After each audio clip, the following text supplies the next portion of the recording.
Before the light of resurrection pierced the darkness, there was blood, there was pain, there was a price paid for the soul of mankind. This is not just a story, it is the truth that split history in two. The journey of Jesus Christ from Gethsemane to Golgotha, from the grave to glory. Today we walk the full road, the tears, the torment, and the triumph. This is the price of redemption and the power of resurrection. Let your heart be pierced, your soul stirred, and your spirit awakened. He was just a carpenter's son, yet in Gethsemane, the weight of eternity crushed him, not with spears or stones, but with sorrow. Sorrow so deep, his sweat turned to blood. He fell on his knees, crying, "Father, if it is possible, let this cup pass from me." But the silence of heaven whispered the cost, and he chose you over escape, betrayed with a kiss, abandoned by his friends, spat on, punched, stripped, mocked. They blindfolded the light of the world and laughed. The hands that healed lepers were bound in rope. The lips that called Lazarus from the tomb were beaten and silenced. He was innocent, but they traded him for a murderer. The crowd cried, "Crucify him!" And he stood silent, because he wasn't dying for himself. He was dying for you. They scourged his back, not once, not 10 times, but until his skin hung like torn cloth. The whip carved rivers of blood into his flesh. Every lash was your shame, your secrets, your sin. And still he didn't fight back. They twisted thorns into a crown and crushed it into his skull. Blood ran into his eyes, but he kept walking. He carried the cross, stumbling, collapsing, until a stranger shared the burden he could barely bear. And when his eyes met his mother's, he didn't ask to be rescued. He gave her a new son. Then on Golgotha, they drove nails through his wrists, through his feet. They lifted him high between two thieves, and still he whispered, "Father, forgive them." Heaven looked away. The earth trembled. The sky grew black. Because for the first time in eternity, the Son was separated from the Father.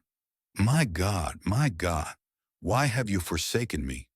He cried those words so you would never have to. He gave his last breath. The sky groaned, heavy with sorrow. Thunder cracked like a war cry, and lightning ripped through the heavens. The earth trembled beneath Golgotha as the Son of God, suspended between heaven and earth, took his final breath.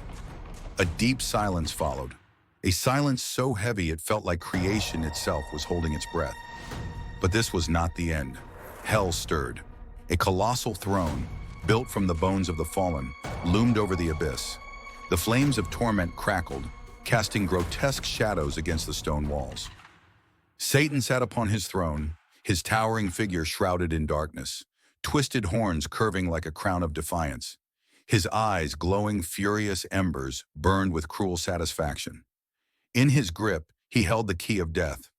A slow, sinister grin curled on his lips as he turned the key in his hands. Victory was his. The Son of God had fallen. The plan of redemption had failed. Or so he thought.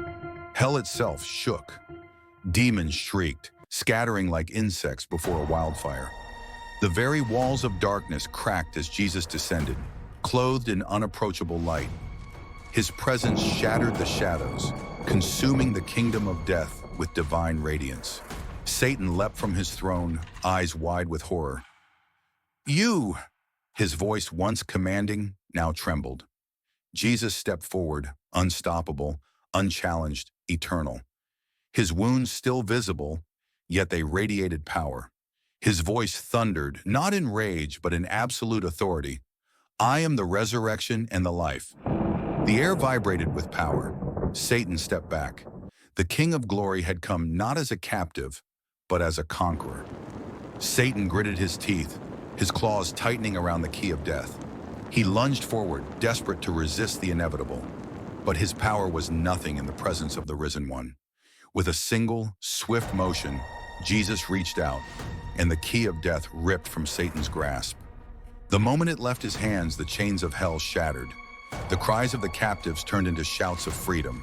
The gates of death, once sealed, groaned open, and light flooded the abyss. Satan fell to his knees, defeated, trembling before the one he thought he had destroyed. Jesus looked down at him, not with hatred, but with the undeniable truth of victory. It is finished. The stone at the entrance of the tomb had been rolled away. The grave that had held him lay empty. A breeze stirred, carrying the scent of a new beginning. As the first golden rays of dawn stretched across the sky, Jesus stepped out, victorious, eternal, unshaken. Mary Magdalene and the disciples stopped in their tracks. Their breath caught. Tears filled their eyes. He was not there. He had risen. The battle has been won. Death has been conquered.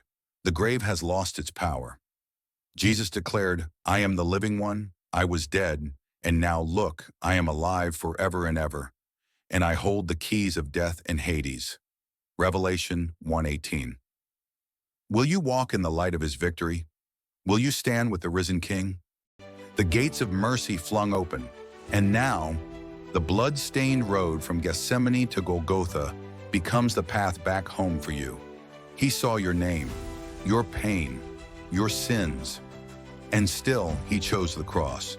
This wasn't just a story, it was a ransom, a rescue, a romance. This was love, bleeding for you. Will you keep walking away from him, or will you fall to your knees and whisper, "Jesus, I believe, I surrender, I'm yours"?